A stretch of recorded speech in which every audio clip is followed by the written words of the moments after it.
Week 47, Day 1. Impregnable. Incapable of being entered. A company of Marines was unable to penetrate the seemingly impregnable fortress. Toxic. Harmful. Coal miners are often subject to toxic fumes. Extenuating. Excusable. Robert's defense lawyer pointed out the extenuating conditions of the case. Neophyte. Beginner. Although Sarah was skillful at math, she was a neophyte at computers. Patriarch. Elder. Grandfather is the recognized patriarch of our family. A dry run. Trial, test, exercise. Before opening night, the actors had several dry runs.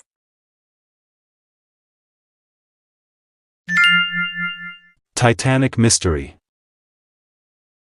On April 14, 1912, an incident took place that became a front-page story in newspapers all over the world. It is a tale that has continued to capture the attention of movie and theater goers, of opera and television audiences, of novelists and playwrights. It's the story of the allegedly impregnable Titanic, the unsinkable majestic ocean liner, that tumbled to the bottom of the icy Atlantic waters, with 1,600 passengers still aboard. How could such a toxic tragedy have occurred? Could it have been avoided? How could the naval patriarch, Captain Edward Smith, no neophyte, he have allowed the disaster to happen? What were the extenuating circumstances that led to the death of that glorious White Star Queen? In September 1985, the hulk of the Titanic was found on the ocean's floor, providing many answers to the questions that seamen and landlubbers had wrestled with over the years. Week 47, Day 2. Forebodings.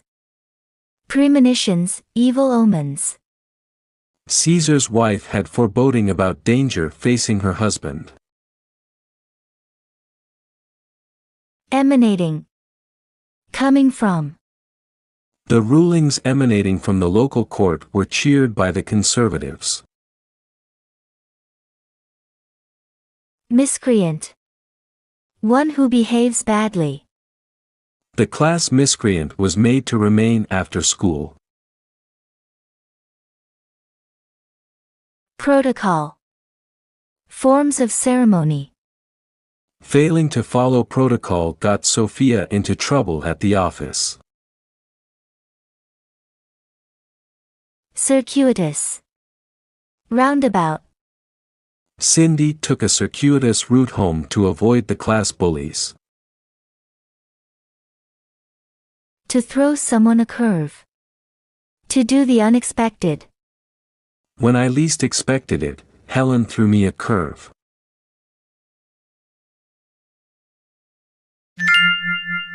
What went wrong? Investigators found that a series of mistakes led to the sinking of the Titanic. A wireless message had come in from a French liner, warning of ice ahead, but that was 1,000 miles away, and so, no need to worry. On April 13, the vessel Raffenach also warned the Titanic of dangerous ice ahead. On the following day, there came a spate of other warnings from a Cunard ship, the Dutch liner, and the White Star Baltic, all telling of icebergs about 250 miles from the Titanic's current position. Next came the German America, echoing the same forebodings, followed by the California, cautioning the Titanic about the field ice. Finally, the Mesaba called attention to an enormous belt of ice, stretching directly across the Titanic's path. All the messages emanating from sister ships should have had a profound effect on Smith and Company. No one miscreant could be fingered, but a host of crew members were certainly blameworthy. Why didn't Captain Smith's officers react to those messages? Notations were indeed made on slips of paper, but largely ignored and forgotten.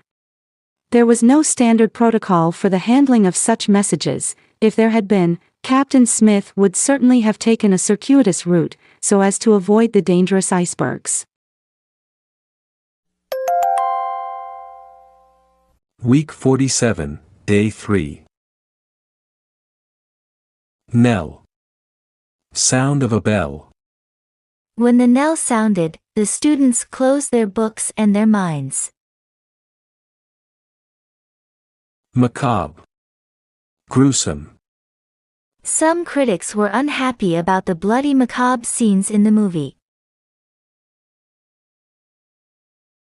Ramifications. Complications. Heidi was concerned about the ramifications of her employer's new policy. Rapacious. Greedy, taking by force.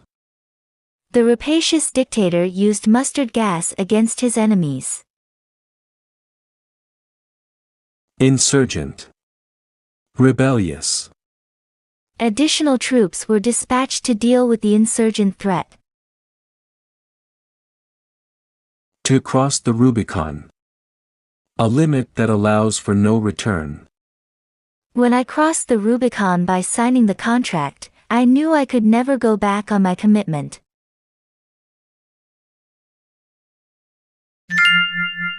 Death knell for the Titanic. And then it happened.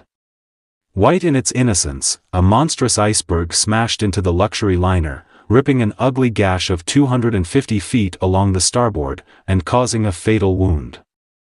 Within seconds, thousands of cubic feet of water had penetrated the shattered hull. One after another, domino-like, the watertight compartments and bulkhead were flooded. The unthinkable had happened, despite the absolute guarantees of the shipbuilders, Harland and Wolff. There followed a macabre scene as the ship's band, clad in their tuxedos, continued to play show tunes while hordes of terrified passengers, many in nightclothes, rushed toward the lifeboats.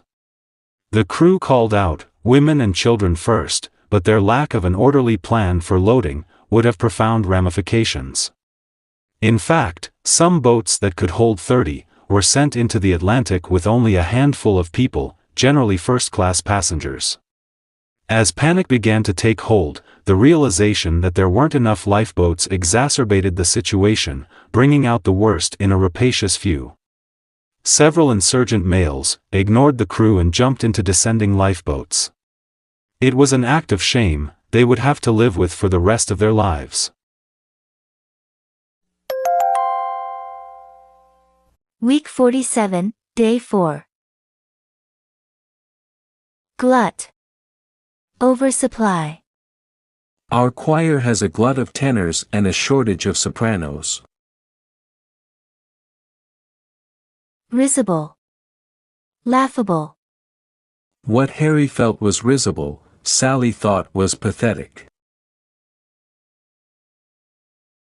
Dilatory. Delaying.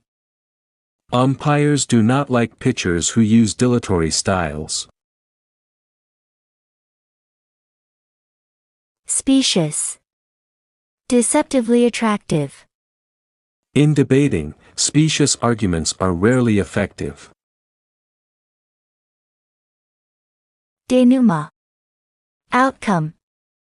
The play's denouement came with 3 dead bodies on the stage. To brave the elements. To go out in bad weather. Despite the freezing rain, Cynthia decided to brave the elements.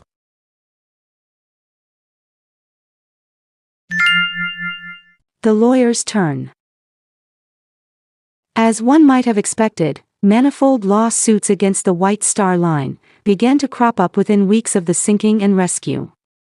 The glut of billionaires on board, Astors, Wideners, Guggenheims, Strausses, et al., did not file any claims, but other cases went all the way to the Supreme Court, and kept lawyers and judges busy for the next 4 years. The average claim had been for a modest $1,500, and the average award, paid by the White Star Line, was a risible $1,000.